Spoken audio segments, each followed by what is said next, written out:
নমস্কার বন্ধুরা। আমি আজকে যে ভিডিওটি করব পাড়ার একজন জেঠিমার নিয়ে। জেঠিমারা বাংলাদেশি, কিন্তু উনি গোটা সংসারের একটু ইয়েটা দেখতেন। ওনাকে বলা হতো নয় জেঠিমা, সবাই ডাকতো, কারণ ওদের 4-5 ভাই ছিল। ওই জন্য বড় মেজো সেজো ফুল নয় এসব করে ডাকা হয় না, তেমনি ওকে নয় জেঠিমা ডাকা হতো। ওর বরের সেরকম ইনকাম ছিল না, তো যাই হোক ওর দেওর ছিল, দেওরের ভালো ইনকাম, দেওরের বউ ছিল চুপচাপ, আর উনি একটু জোর মানে একটু ইয়ের মতন থাকতেন, তা মানে শাসনে রাখতেন সবাইকে, একটু নিজের একটু দাম্ভিকও ছিলেন। আর কিন্তু ওনার বিচারটা খারাপ ছিল না, দেখেছি তো। উনি মেয়েদের একটু পছন্দ করতেন না, ছেলেদের পছন্দ করতেন, কারণ ওর দেওরের মেয়েরা খুব ডেঞ্জারাস ছিল। তারা এমন করতো, কিন্তু ওর 3টে ছেলে আর একটা মেয়ে ছিল। দেওরের মেয়েদের নিয়ে খুব বিরক্ত হতো, সবাই চাল চুল পলিটিক্স দেওরের মেয়েগুলো ছিল, 3টে মেয়ে, দেওরের ছেলে ছিল না। আর ওই জন্য খুব বিরক্ত হতো। আর নিজের মেয়েকেও যে খুব সাপোর্ট করতো তা না, সবাই সমান বিচারই করতো। মেয়েদের একটু, আমরা যদি যেতাম পাড়াতে ওনার বাড়িতে, ও পছন্দ করতো না খুব একটা। ছেলেদের খুব ভালোবাসতো, ওর ছেলেদেরকে খুব করা দেখতো, কিন্তু সব ব্যাপারে না কোনো মানে করতো না, যে ছেলেদের মাথায় করে রাখবো সেরকম ছিলেন না। তো যাই হোক, ওনাকে একটা দেখতাম যে ওনার মেয়ে, নিজের মেয়ে, তাকেও মাথায় রাখতেন না। তো একটা জিনিস দেখতাম, যখন সব কিছুতে সমান বিচার করতো, জামা কাপড় আনা হলে সমান সবার জন্য আনা হতো। ছেলেদের যে বেশি বা মেয়েগুলো, আমার নিজের মেয়ের সেই সব না। ওদের সব জয়েন্টে ছিল বরাবরই, ওনারা বেঁচে থাকতে। তো যাই হোক, ওরা একটু কষ্ট করেই হয়েছে, কিন্তু ভালো বাড়ি বনে দিয়েছিল ওরা, অনেক দিনই বাংলাদেশ থেকে এসছেন ওনারা। তো যাই হোক, তো উনি দেখতাম রান্না করতেন, আর ওই ছোটো দেওর, পরে দেওরের বউ যে সব জোগাড় দিত, চুপচাপ কোনো কথা বলতো না। আর ও সব বসে বসে কুটতো আর রান্না করতো শুধু, আর সেরকম বেশি দায়িত্ব ওর ছিল না। নিয়ে পরে ও দেখতাম সব রান্না করার পর সবার জন্য বাটি সাজানো হতো, বাটিতে সমান ভাগে সবার, যে ছেলেদের বেশি, বয়স্ক মানুষদের বেশি, বা ওদের গার্জেনদের ওই সব না, সবার জন্য, মেয়ে ছেলে সবার জন্য সমান ভাগ হয়ে যেত সব তরকারি। নিয়ে সবাইকে যে যার রুমে নিয়ে চলে যেতে বলতো। এবার ভাতটা সব গরম গরম তখন নিয়ে যেত। একদম কোনো রকম ওর এইসব পার্সিয়ালিটি ছিল না। মানে এমন ভাল লাগতো না। অনেক কিছু ওনার গুণ ছিল যেগুলো উনি মানে আমাদের খুব ছুঁয়ে যেত। এটা আপনাদের সঙ্গে শেয়ার করলাম, আরও পাড়ার এগুলো গল্প বলবো। আর এইখানেও দেখছি আমার ঘরে যে বিয়ে হয়েছে যার সঙ্গে, তারই বড় বৌদি যে সব বিয়ে দিয়েছে, গৌরী ব্যানার্জি, দীপক ব্যানার্জির ওয়াইফ। তো ওনাকেও দেখেছি খুব করেছেন সংসারে, নাকি শাশুড়ি শুধু জন্মই দিয়েছেন, দাদারাই নাকি করেছেন। ওই জন্য মানে দেওররা খুব ওনাদের কথায় ওঠা বসা করে, দেওরদের বিয়ে দেওয়া দেওয়া। সব দেওরদের জানি না, অন্য বউদের কী ব্যাপার জানি না। তারা মোটামুটি তাদের সরকারি চাকরিও বড়দের ছিল মোটামুটি, পার্টি থেকে হোক যেভাবে হোক, তারা কেমন ঘরেরও জানি না, তারা আছে অ্যাডজাস্ট করে, সব রকম করেই আছে। তারা খুব ভালো, সবাই খুব ভালো। আমি খুব খারাপ, আমি এটা স্বীকার করছি, সত্যি আমি খারাপ, কারণ আমি থাকতে পারিনি। আর ওরকম লোককে দিয়েছে যে অসুস্থ, মেন্টালে প্রবলেম আছে, সাইকোর প্রবলেম আছে, মানে সব কিছু, নার্ভের প্রবলেম আছে। সারাদিন আমার বাড়ির লোকেদের অতিষ্ঠ করে দেয়। এইখানেই থেকে যাচ্ছে। চাকরি ওনার তো বলেছে সিজনেবল, 6 মাস করে, 2 বছর করে, 4 বছর করে, 6 বছর করে, ব্যাস এক নাগারে উনি করে। তা মাইনে যা কম পেতো, সেই মাইনে থেকে নিজেরই খরচাতেই বেশি লেগে যেত। এগুলো সব ওরা বাড়ির লোকেরা জানে, আমি সব বলেছি সবাইকে, সব ওরা, কিন্তু কেউ কোনো স্টেপ নেয়নি। আমি বলেছি যা ইচ্ছা করুন, আমাদের খাওয়া খরচা কিচ্ছু দিতে হবে না। আমার মা এখানে রেখেছে আমাকে, আমার মায়ের কোনো করবে না, মা আমাকে অসুবিধায় ফেলবে না, কিন্তু ওকে নিয়ে যাও, এখান থেকে নিয়ে যাও, এখানে যেন না আসে। এই একটা নেগেটিভ মহল করে রেখেছে, আতঙ্ক ছড়িয়ে রেখেছে সব সময়। যে ওদের মামতার পিছন থেকে ওরা সাপোর্ট দিচ্ছে, যেরকম করে রাখ, কারণ ঘরে তো কিছু তো নেই, এখনও তো তাদের নামে কোনো কাগজপত্র হয়নি। অনেক চেষ্টা করছেন, যাই হোক করুক, ভালো ব্যাপার। আমার তো কিছু চাই না। এবার ছেলে যদি নেয় ভবিষ্যতে, আমি তো বারণ করেছি, এবার ছেলে যদি নেয় তো নেবে, নিজে না করতে পারে।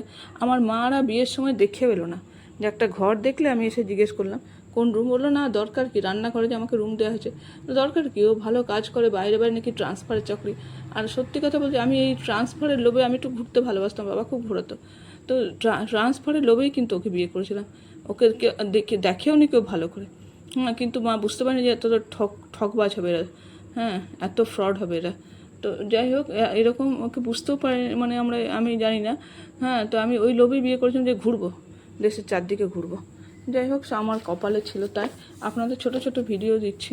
হ্যাঁ, এ তো দেওয়ারকে বলে দিচ্ছে তোর মাথা, আমাদের ঘর দেখে, কেউ মেয়ের ঘর দেখে না, ছেলের ঘরই দেখে যে মেয়েকে দান করবো সেই মেয়ে কেমন থাকবে। আমার মা দেখে আসেনি বললো ও তো ফ্ল্যাট কিনে নিবি তোরা, বাইরে কোথাও বাড়ি বানিয়ে নিবি, চাকরি করে বাইরে বাইরে কোথাও থাকবি, সেখানে কিনে নিবি, ওখানে ছেলে মানুষ করবি, মেয়ে মানুষ করবি, বাচ্চা। মাদের তো অত ভাবনাই আসেনি। যাই হোক, ওর বড় বৌদি এসে ঘর দেখে গিয়ে বলেছিল তোকে একটা মাথা গোজার ঠাই করে দিলাম। মানে ওদের প্ল্যানই ছিল বিয়ের পর থেকে, যে এদের ঘর দর রয়েছে মোটামুটি, হ্যাঁ, সেটা এমন ইয়ে।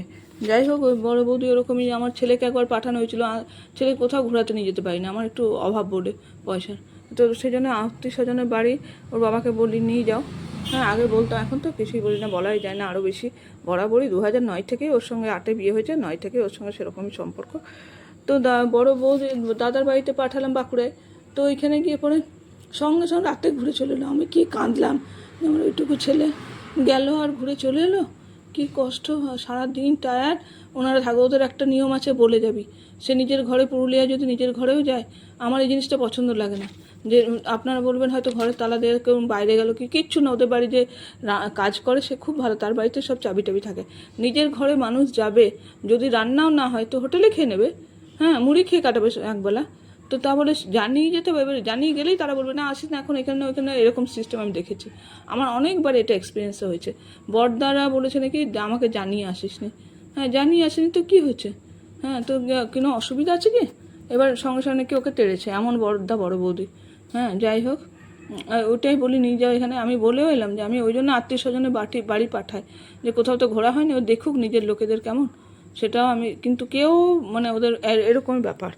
যাই হোক, অত দরকার নেই, ছেলে আমার ইয়ে হয়ে গেল। ওই যে যখন গোটা করোনাটা সব আমাদের ঘরে আমরা মরলাম ঠিক আছে, আমি আমার ছেলে, কিন্তু আমার মা ভাইকে আমি তো সবসময় সেফে রাখতে, ওই জন্য ওকে নিয়ে বাইরে বেরোয়, যে কী অঘটন ঘটিয়ে দেবে ঘরে আমি না থাকলে, এমন করে। বাপরে, ভাবতে পারবে না, একটা আতঙ্ক বলছি না করে রেখেছে। এবারে কি হয়েছে, করোনার সময় নাকি এখানে এসে আমি বৌদির সঙ্গে কথা বলেছি যে এখানে কেন থাকবে। ও নাকি ওর কলেজে একটা কাজ করতো, হ্যাঁ, সেখান থেকে গেছে ওর বড়দার বাড়ি, সেখানে বড়দা ঘর ঢুকতে জানি বাইরে থেকে 3,000 টাকা ট্যাক্সি ভাড়া করে এখানে পুরুলিয়া ওদের ঘরে পাঠিয়ে দিয়েছে। পুরুলিয়া মানে প্রপার পুরুলিয়াটা নয় তো, আপনাদের বলেছি তো যে বাসে গেলে 1.5 ঘন্টা লাগে। আপনারা কেউ জানালেন না কমেন্ট করে, ফলো করুন, কমেন্ট করুন, আমাকে জানতে পারছি না যে আপনারা জায়গাটা চিনতে পারলেন কিন্তু আপনাদের আরও হিন্টস দেবো পরে। ওইখানে 1 ঘন্টা লাগে ট্রেনে, আর পুরো 1 ঘন্টা, আর বাসে লাগে 1.5 ঘন্টা। রাঁচি রোডের উপর মিউনিসিপ্যালিটির আন্ডারে, ঝাড়খণ্ড বর্ডারে ওদের বাড়িটা ওইখানে।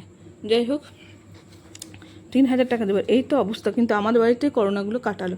যাই হোক, আমরা মরলেও কোনো ব্যাপার না, কিন্তু ওদেরকে ঠিক থাকতে হবে সেফ, এই তো অবস্থা। কিন্তু করেছে দাদারা নাকি পড়াতে হেল্প করা, হ্যাঁ, যাই হোক, সার্টিফিকেট বার করা। আমি তো এখনও সার্টিফিকেট দেখিনি, আমি অষ্টমঙ্গলায় সব সার্টিফিকেট বার করে দেখেছি, ওদের এখনও পাশের কিছুই দেখিনি। যাই হোক, আপনারা এইগুলো একটু দেখুন, শেয়ার করুন, আরও সব বলবো। আর যেটা দাদুকে নিয়ে বলছিলাম, যে দাদু সবসময় আমাকে ঘুরতে ফিরতে একটা কথা বলতো, যে তুমি যে সব জেনে শুনে ওকে স্বীকার করেছো, এটা আমি ভেবে অবাক হয়ে যাই। বারবার ঘুরতে ফিরতে দাদুর যা কথা হতো সব ঠাকুমার শেখানো। হ্যাঁ, দাদু নিজে কিছু বলতো, যেরকম কিচ্ছু কথা বলতে পারে না। আমি বিয়ের আগে থেকে জানি না, ঠাকুর আমাকে বলে দিত। আমি সমানে বিয়ের আগে 1 মাসের মতন ফোন করেছিলাম ওর সঙ্গে, ওর যোগাযোগ বড় বৌদির ইয়েতে জোর করে করা করেছিল। হ্যাঁ, আমাকে ট্র্যাপ করে মাথা খারাপ করে রাখার জন্য, যাতে মাথা ঘুরতে না পারে। তো ওইখানে ও সমানে যে কথাগুলো সব শেখানোর কথা আমি ওকে বলতাম বারবার। হ্যাঁ, সেই জন্য আমি জানি ও কী ব্যাপার। এরকম অবস্থা, দাদু যা কথা বলতো ঠিক বলতো ঠাকুমার জন্য, ঠাকুমার শেখানো কথা বলতো। তুমি বারবার ঘুরতে ফিরতে, এটা যে কী ব্যাপার আমাকে বলতে যাই, তো আমি জানি আমাকে অ্যাডজাস্ট করে থাকতে হবে। আমার বাবা নেই, আমার মায়ের ওরকম খরচা করে বিয়ে দিয়েছে, আমাদের সব ভাই বোনেরা এরকম রয়েছে, আমাকেও থাকতে হবে। তাই আমি পাত্তা দিতাম না কথাটা, কিন্তু দাদু বলার চেষ্টা করতো, ঠাকুমারাও বলার চেষ্টা করতো, যাই হোক আমি সেটা পাত্তা দিতাম না। ওই তুমি সব জেনে শুনে সব করে যে করেছে ওকে বিয়েটা, হ্যাঁ, এটা আমার মানে অবাক লাগে বলে ঘুরে বেড়াতো আমার কাছে এই কথাটা। যাই হোক, আপনাদের অনেক কথা জানালাম, আপনারা শেয়ার করুন, আর আমাকে একটু এটা যদি আমার কিছু হয় গতি, আপনাদের আবার নিশ্চয়ই জানাবো। আমার একটু ডিভোর্স থেকে মিউচুয়ালি, আমার আর কিছু চাই না। আপনাদের মধ্যে জানাশোনা কেউ থাকলে ওদেরকে বলুন, আমি তো অ্যাড্রেস দিয়েছি, আগেরগুলো দেখুন ভিডিওগুলো, সেই ভিডিওগুলোতেই পাবেন কোথায় কী বাড়ি, কোথায় কী থাকে, ওরা সবই বলে দিয়েছে। একটু ওনাদের সঙ্গে যোগাযোগ করতে পারলে করুন। ধন্যবাদ।